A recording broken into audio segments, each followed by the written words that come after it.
Pastor James Dobb and the members of St. Paul Lutheran Church, Missouri Synod, thank you for joining with us today. Grace, mercy, and peace from God our Father and from our Lord and Savior Jesus Christ. Our text today is the gospel lesson, the account of the Good Samaritan and the priest and the Levite who passed by. Passing by on the other side? Not me. Every time I see somebody that needs help, I help them. Every time I see somebody that's in need, I help them. I am a good Samaritan. The trouble is, I'm a sinner, and I don't do those things. We've all failed to help someone in time of need. The priest and the Levite weren't nasty people. They weren't unkind. They just failed to do what they should have done. That's called the sin of omission. It's a fatal failure that can mark our lives. Let's look at who passed by. Who passed by? Some godless. Who was passed by? Some godless bum who didn't deserve kindness or decency? Some ne'er-do-well who sat by the road and didn't do anything? No, a priest and a Levite passed by. And they were trained to help. The priest and the Levite were really the first responders. They were trained to help people. That's what a priest and a Levite did. They did the will of God. And yet in this case, they did not do the will of God. It's easy to accuse them, though. It's easier to point fingers at people and say, those people did not do it. I know this is an old analogy, but when you point your finger at Jim right there, 3 fingers are pointing back at me.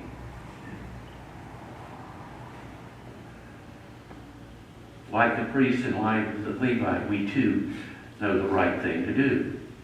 And sometimes we just can't do it.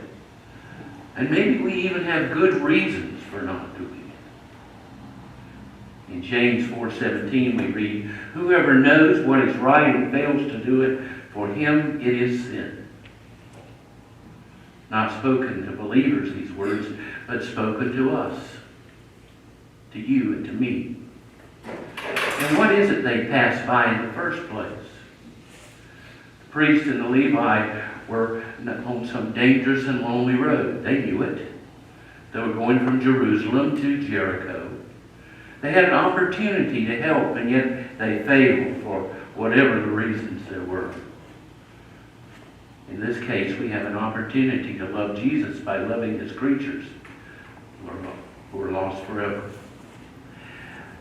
When I was going to military school, I took a religion class with Reverend Black, who was a good Baptist guy from South Carolina. And every day he'd give us a 10-question true or false test.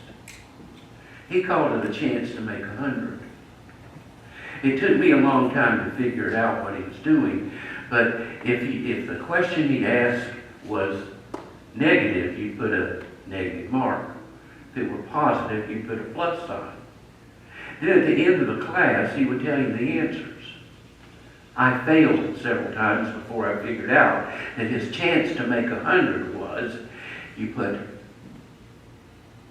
slashes down the page, and he told you the answers. If it was a plus, you'd fill in the plus. Mr. Black had his chance to make 100. The Levite and the priest had a chance to make 100. They had an opportunity to help, and yet they failed to help for whatever their reasons, and there may have been good reasons. An opportunity to love Jesus by loving his people is lost forever. And why did they pass by? What was their reason? Maybe they didn't know how to apply their training and their learning in a faith, practical way. Maybe they were cerebral persons and they just didn't have the common sense to know what to do. Maybe the cost was too great to give them their time, their talent, and their treasure. Maybe they had something to do that was important and they had to get it done. Thank goodness Jesus gave up his life as a chance for us to make 100. He didn't stop to count the cost on his way to the cross. He went willingly and though he died, he suffered, and he rose again. The priest and the Levite failed and passed by instead of abounding in love like the Good Samaritan did. As Christians, our principal concern should be to serve one another, especially those, as Scripture says, the household of faith. We will never learn to love until we gain an adequate perspective of how God has loved us first in Jesus Christ. Comprehending His love for us, we can have strength to work, relax, laugh, play, and yes, even help our neighbor on the side of the road. God has been good to us. He provides our needs daily.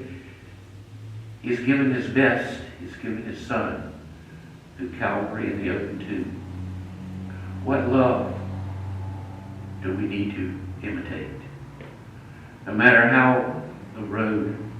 what road we happen to be on, whether we're on Highway 70 or Lake Road or whatever road, or maybe we're just going to work in the morning. We have no reason to believe that the Good Samaritan went out of his way from Jerusalem to Jericho. His ministry of love took place in an ordinary environment where he was. And that's the way it will be for us. We're going to be going from this place today out into our work area or play area or whatever.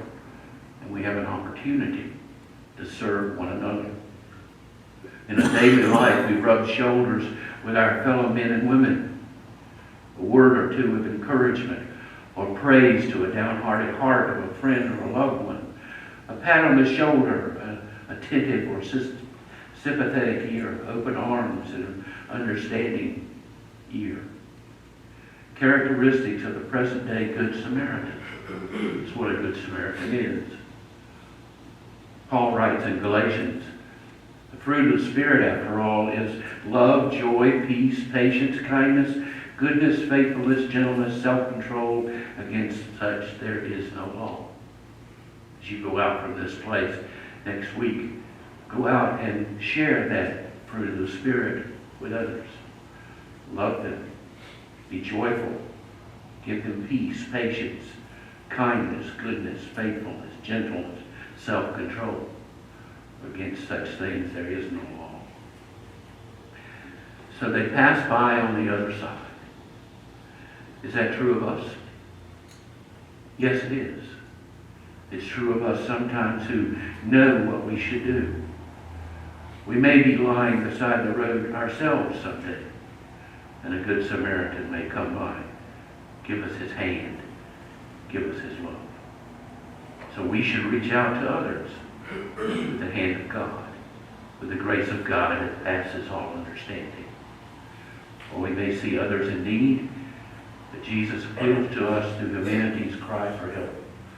Do you hear him? Do we listen to him? Or do we simply pass by on the other side? May the peace of God, which surpasses all understanding, keep your hearts and your minds in your risen Savior, Christ the Lord. Amen.